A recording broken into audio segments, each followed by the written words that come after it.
Greetings and welcome to the World Wide Well. I'm Dave Householder, and I am blessed to be your Bible teacher, and I am your tour guide through the Bible. If you'd like a tour, and you can listen to us every single day here on the Well. We're so blessed to have you with us, and we are looking at the Gospel of John in the New Testament, chapter 8 today, and we're looking at a really key verse. You've often perhaps heard the phrase, "The truth will set you free."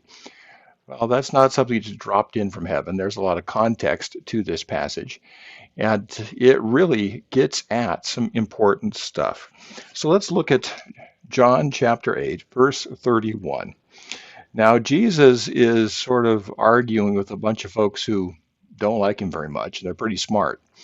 And so they're trying to trap him, and he's saying some pretty crazy stuff. In fact, if somebody said this kind of stuff around you, you might just call security because he's talking about himself having a direct pipeline to God that other people don't know about, and he's making all kinds of claims on himself.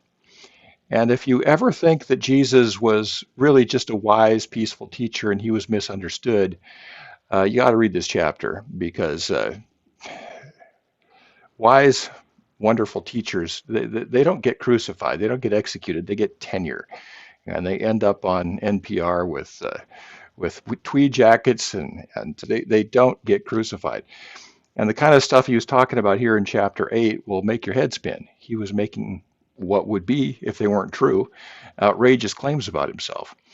Then in verse 31, he turns to some of the folks who believed in him. So Jesus said to the Jews who had believed in him, "If you abide in my word, if you remain in my word, if you abide in my word, if you spend quantity time in the word, then you're truly my students, my disciples." Now, disciples is not a word that Jesus used or any of the original Greek uses. It's actually a Latin word that came later, primarily through Jerome when he wrote the Latin translation of the Bible. And disciple has to do with discipline, and it has to do, it's a military term for the Roman army. But a better term is students. And mathetes, we get the word mathematics from the word mathetes, people who learn things. And so he says, then you'd truly be my disciples. He was a rabbi, and they were his students. And you will know the truth, and the truth will set you free. So he doesn't just say the truth will set you free. He says, if you abide in my word and spend quantity time in the word, then you'll know the truth, and the truth itself will set you free. So I just want to encourage you to establish a lifetime habit of spending time in the Word. And it's not just because it's good for you like exercise, although it is. It's spiritual exercise. This book, the Bible, is the record, the one and only record of the coming of age, the spiritual coming of age of the human race. You're never going to run into another book like this.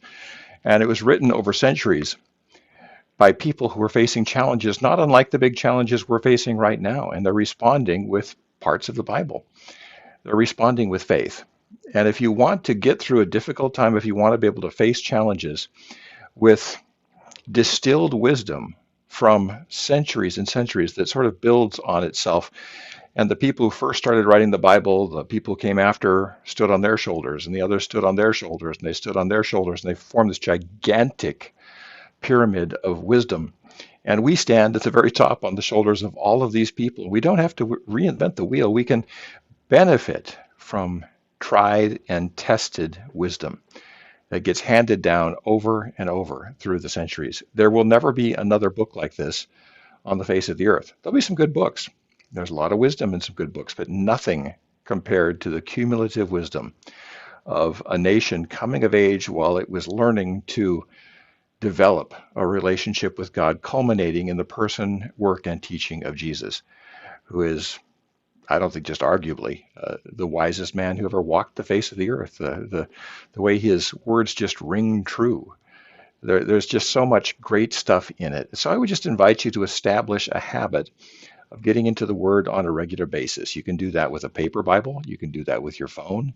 You can have people read to you nowadays. Get a Bible app and have the Bible read to you.